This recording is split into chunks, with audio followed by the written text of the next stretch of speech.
Much longer walk than I thought it was here. But thank you for bearing with me in that very, very long walk. And thank you very much for inviting me to this conference today. I'm really pleased to be here.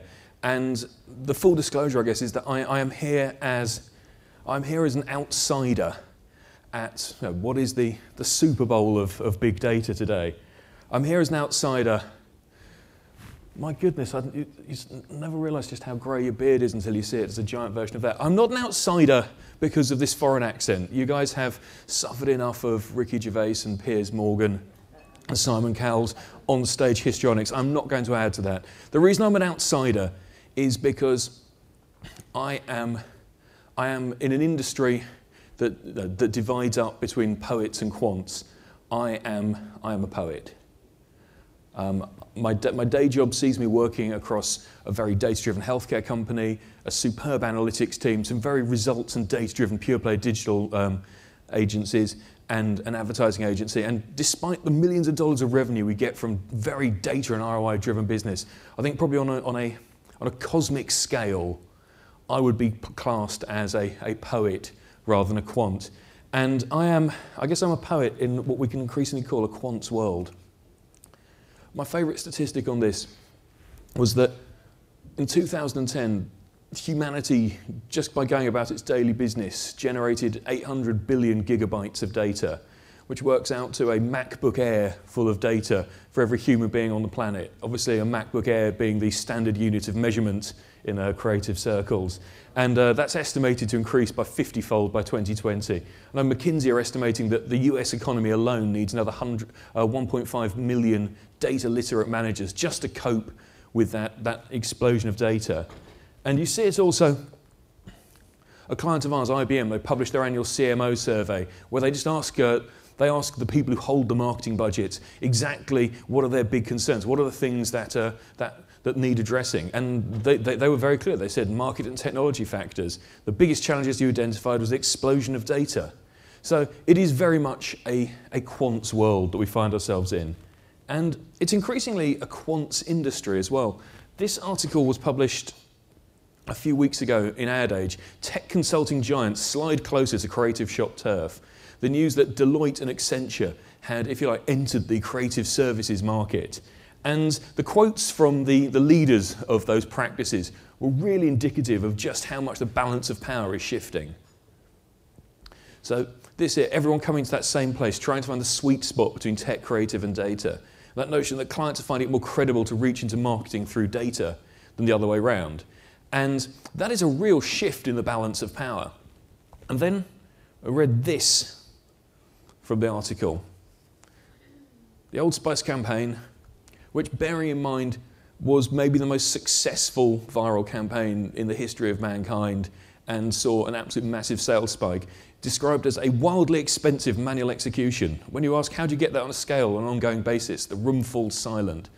And I think probably that silence was the poets and the creatives industry thinking, oh my goodness, the balance of power really has shifted. This is a completely different worldview. This is a red line between a poet's view of the world and a quant's view of the world. And it's also coming from someone who can operate at a level of scale and with an investment in technology and an investment in that troop of economics and statistics and math majors necessary, that is on a completely different scale from how really the fundamentally boutique and investment-like creative industry works. This is a very different world that we're seeing here. And I was really keen to understand exactly how the leading practitioners of the creative industry were responding to this. And obviously, it would be remiss to attend a big data conference without some data of my own. And so instead of big data, all I can give you today is big qual. I went out and spoke to some of the leading practitioners in the industry. You'll see from the job titles and the agencies they represent that they cover both North America's biggest ad agency, North America's biggest digital agency. They also cover, and as well as some excellent colleagues of mine, some of whom are probably sitting at the back if I can't see through the light. And some of these people are creatives who are working with the consequences of a more data-driven world. Some of them are working at that very sharp end of data. Some are poets, some are quants, some are are poets turned quants. What unites all of them is an enormous excitement in the potential of big data to transform the industry and to open up new avenues for the industry. And so a lot of what I'm sharing today is the wisdom that I've gathered from this. And obviously any kind of sarcasm or snarks or typos are mine rather than theirs. But that is the end of the disclaimer. So the thing that I'm going to talk about today, the real conclusion that came out of this conversation and all of my investigation into this, is that there is still a place for poets in the quants world. And that doesn't mean as some kind of niche or some kind of little protected enclave that an increasingly data-driven industry has. It's actually saying that there is a real role for poets, the people with that, that creative-led, that humanistic-led approach, and maybe not necessarily the statistical grounding. There's still a place for those people in a much more data-driven industry. And so my talk today really is asking the poets of the industry to get involved with big data, to just observe that the rise of big data also creates enormous opportunities for people with a more creative background. And also to suggest humbly to my quant brethren that the potential of big data will be fulfilled even better with the help and the eye of people from the poet side of the industry. And the first thing to say, I guess,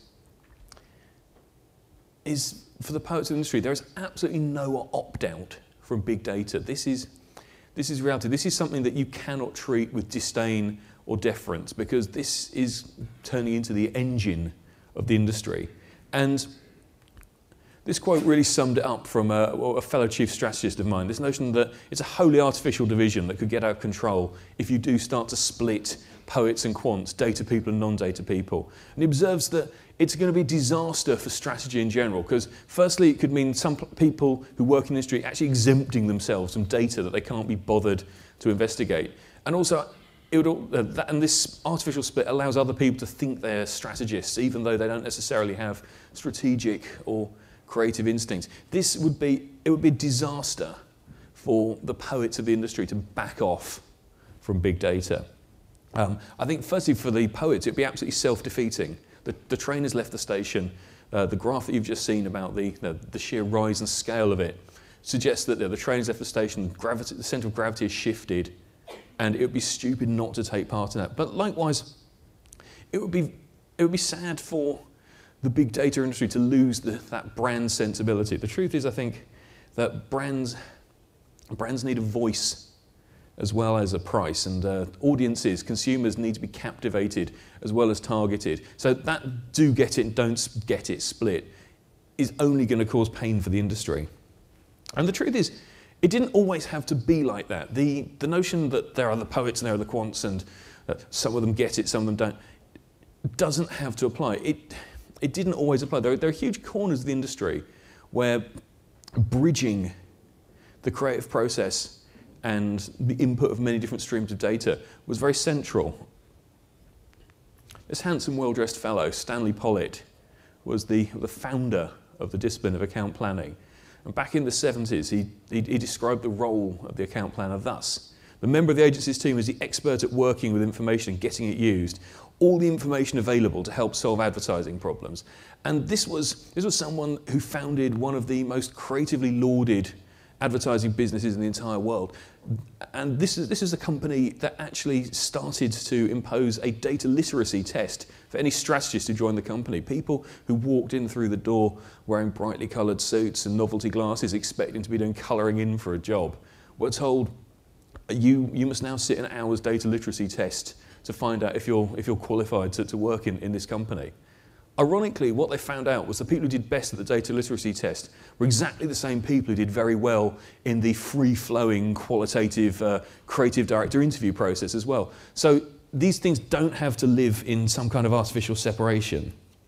And I think if there is an observable law here, it's really that the more that the industry separates data from creative development, the less opportunity they have to influence each other. Like one of the tragedies of the industry, one of the unexpected tragedies, was some 10, 15 years ago, the end of the full-service creative and media agency model. The notion that somehow the people who owned the data about the media that people consumed and the performance of marketing was somehow separated away from the people making it. And at the same time, a rise of very mechanistic, lab-conditioned quantitative tests for creative work came in. And the result is suddenly data shifted from being something that inspired and sat next to you into something that was from another company and that marks your performance. And I think this is a wholly negative thing. I think anything that has separated data from any choice that the industry has made that somehow puts the data vendors, the data experts in a different part of the company or structures them in a different place of the value chain is actually just minimizing the chance for data to influence creative ideas. And so what I'm going to suggest is that it really is time to bring them back together. And not only because it's good for the industry, but because there are a lot of ways in which I think that the poets of the industry, the creatives, the ad strategists, the admin, can really come to love and get involved with big data. I'm just going to talk about a few of those. I think if there is a gateway drug in the industry at the moment, it's probably data visualization. It's been a very fashionable topic. So fashionable in the last couple of years that it's actually spawning its own satire industry. This has been downloaded millions of times and never fails to make me smile. Do look it up if you can. And I think the truth is, while data visualization has been the fashionable face of big data in the creative industry, it's only beginning to scratch the surface. I think it's gone through quite a naive adoption curve. A friend of mine, a magazine editor called Jess Greenwood, suggested that actually the creative industry has its very own adoption curve. And what happens in the creative industry adoption curve is that every good idea in the industry starts with someone doing a TED talk. In this case, David McCandless doing his Information is Beautiful talk. And then suddenly, a couple of opinion formers, usually Russell Davies from Wired, picks up on this and writes a blog about it. And then a bunch of cool people from Sweden actually do something with the idea. I didn't do the visuals, don't blame me, I'm working the material I have. And this was very charming, but it suggests a kind of naive approach to the industry. Again, this is something that's always made me smile. That, if you can't beat it, create a meme out of it. So whilst data visualization is very attractive and has been this kind of gateway drug, it barely scratches the surface. I think the industry should be aspiring to something bigger than more attractive graphs. So there are much bigger ways that the creative industry can fall in love with big data.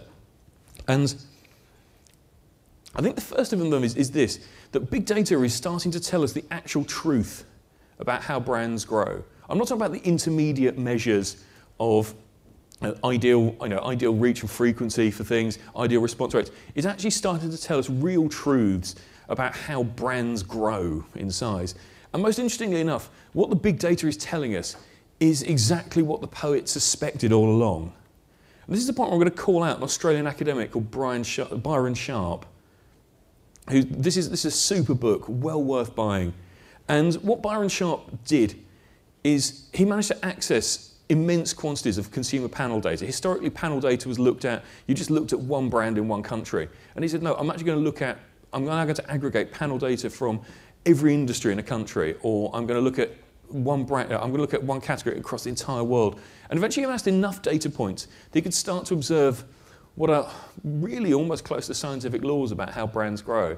And as I say, they've been very inspiring to the poets of the industry because they're actually confirming a lot of things that the poets suspected all along.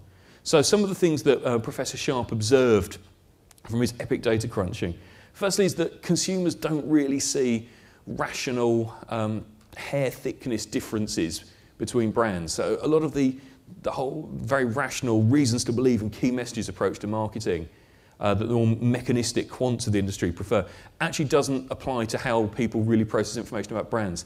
He also discovered that there is a really tight link just between penetration and brand growth. Brands are as big as their customer base. So a lot of the attempts to build fanatical loyalty programs or to think that somehow you can promote your way to growth actually turn out not to be true. And this is enormously liberating, I think, for the poets of the industry, discovering, if you like, that the more you dive into big data, the more you actually look at an epic scale, epic provable scale, how brands grow, that actually it turns out to fit with this slightly humanistic, lateral, low involvement view of the world that poets have had but have never been able to substantiate.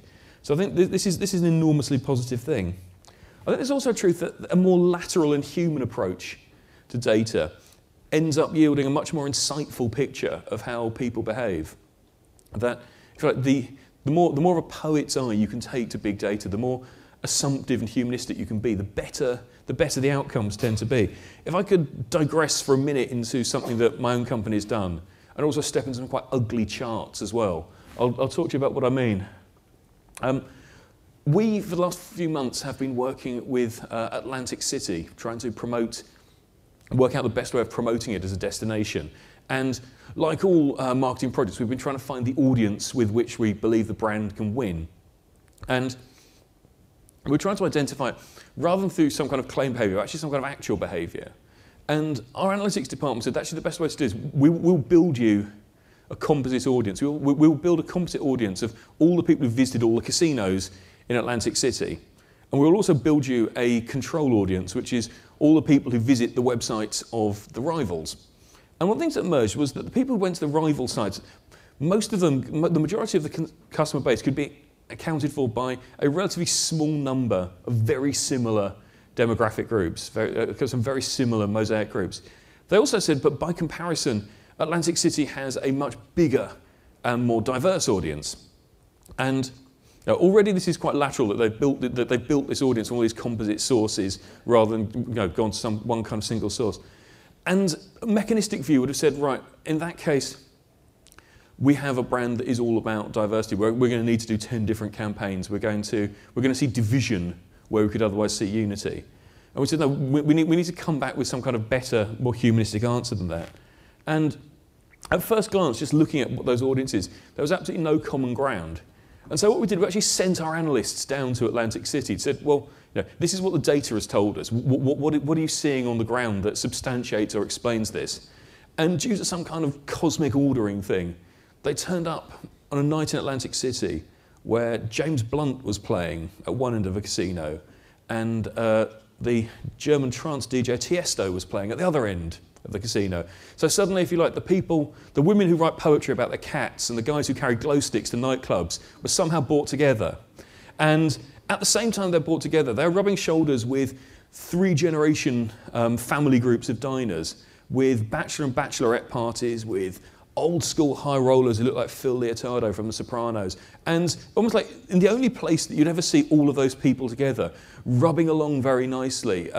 That mix of ages, of income groups, of demographics, were all together. And so suddenly, that more humanistic point of view, you suddenly start to have more of an explanation. And we went back to have a look at the data and found that although the behaviours were different of all of these demographics, what they all reflected was a shared trajectory. Though actually what united all these people, they're all pursuing their generation, their age, their demographic, their income brackets version of the good life. They were all in pursuit of doing well, wanting to display their wealth and getting that kind of sense of reward. And what came out was a completely different answer. It was a completely different picture, because we'd taken that more lateral approach. I think a more mechanistic approach would have ended up just concluding that you actually have 10 different audiences that obviously, because they're different demographics, have nothing in common.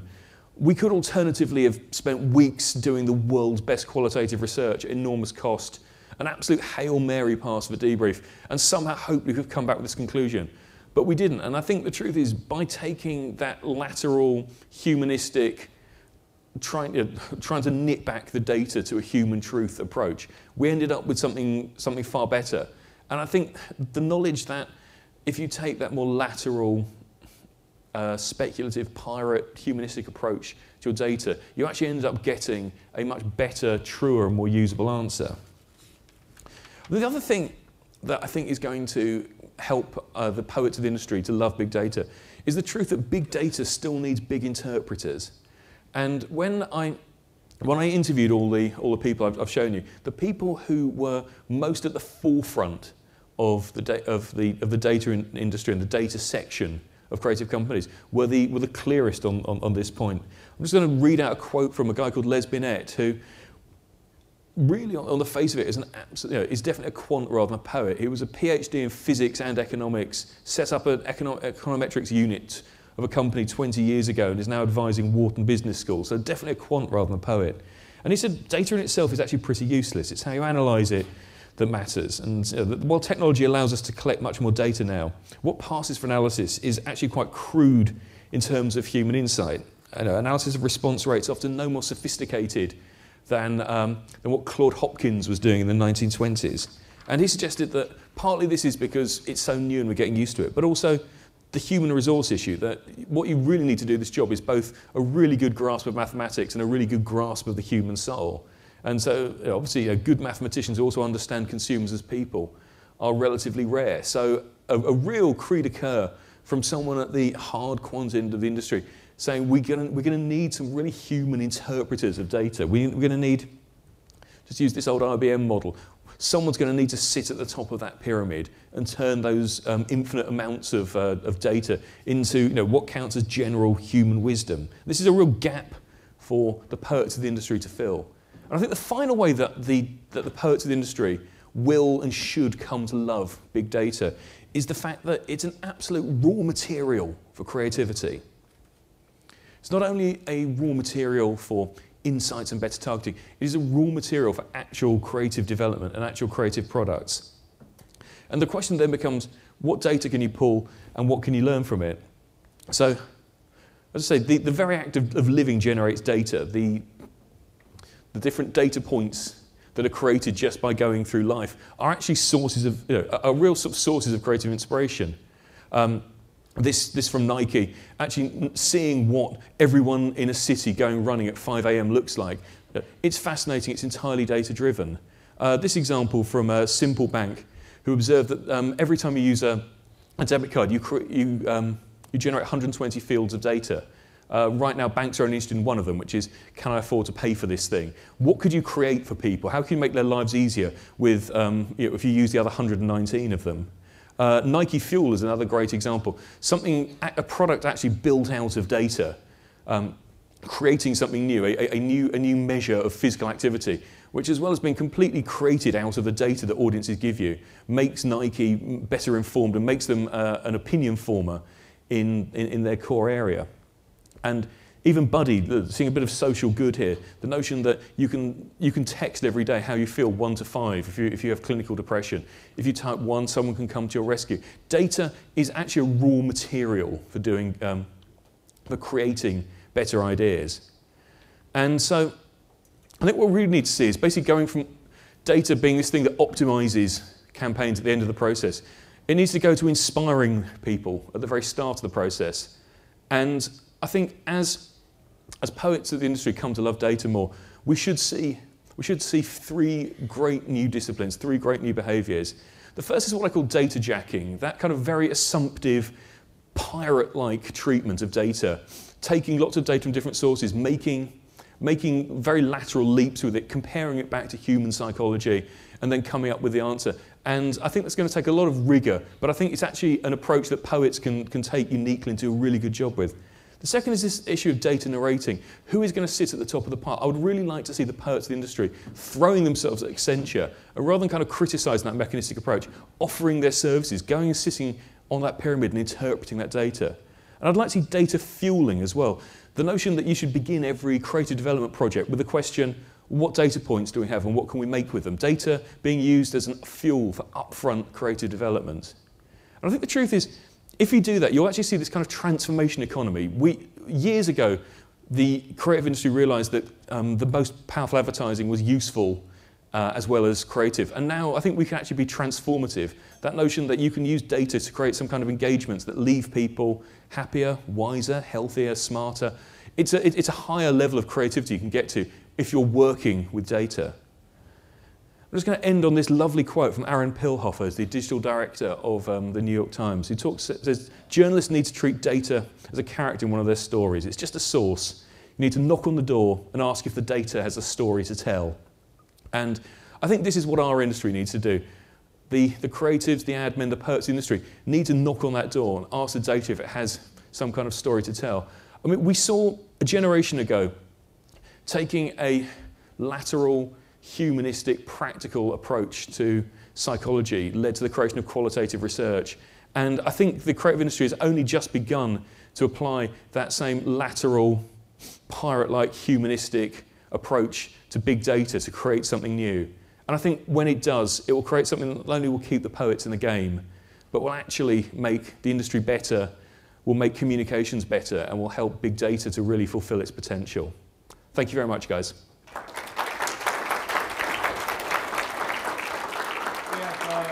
have time for questions. If anybody wants to ask Tom if I can see you.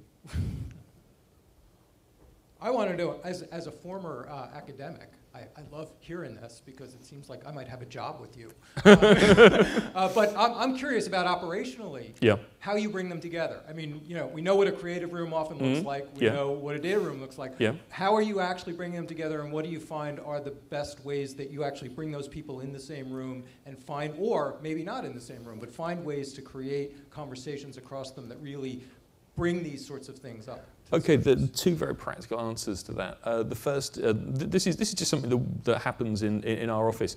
The analytics team sit on the creative floor. They sit next to where the chief creative officer reviews all of his work. And I think just the physical proximity and making it abundantly clear that if you're physically part, as well as on an org chart, part of creative development. I think also bringing data analytics up front. So often it's used in the creation of dashboards and the measuring of the back-end effectiveness of work, rather than actually used as an insight mining tool. I mean, because the truth is, people's online behavior is basically people's behavior. And bringing in an element of big data analytics at the beginning of any creative project, any pitch, is really important. The earlier you do it, the more chance it has to influence.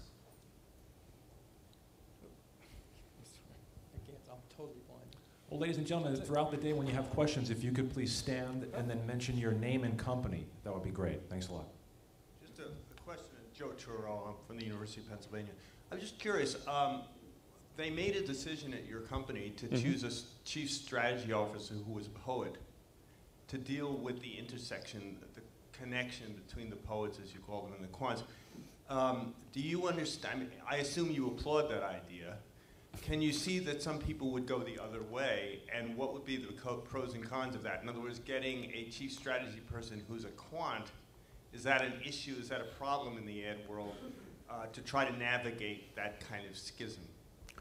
Well, obviously I'm utterly in favour of myself being hired, because the alternative would be to be an unemployed immigrant in your country, which would be no fun whatsoever. So obviously I thoroughly support that hiring.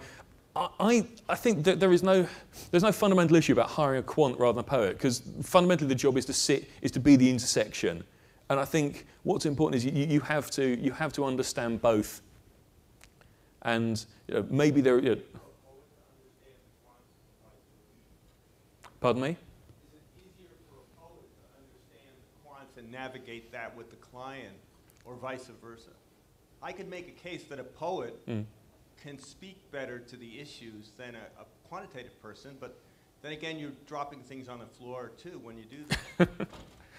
You've obviously been in meetings with me or observing me there.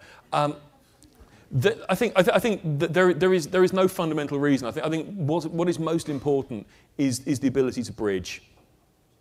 And I think that becomes a talent. The Arthur Koestler definition of creativity was the ability to see connections between things that didn't exist before. And you can do that from any direction, as long as you see the midpoint. We have another one over here. Hi, Jen Vandermeer, Dotchess Group. You talked about bringing the insights at the beginning of the process. Do you find with big data performance after you've launched, are you seeing anything much more interesting, much more insightful, looking at what happened? I'm going to have to speak slightly hypothetically about this, because I've only been with the company a few months. What I would observe about that kind of back-end performance is that the more the analytics people have been involved up front, the more the measures of success reflect what actual objectives were. I think there's still some very crude mechanistic approaches to analysing campaigns. Time spent on site, as if that was the purpose of a campaign. So I think the more those quants are brought in up front, the more likely the measures of success are going to reflect what people are doing. Tom Morton, thank you very much.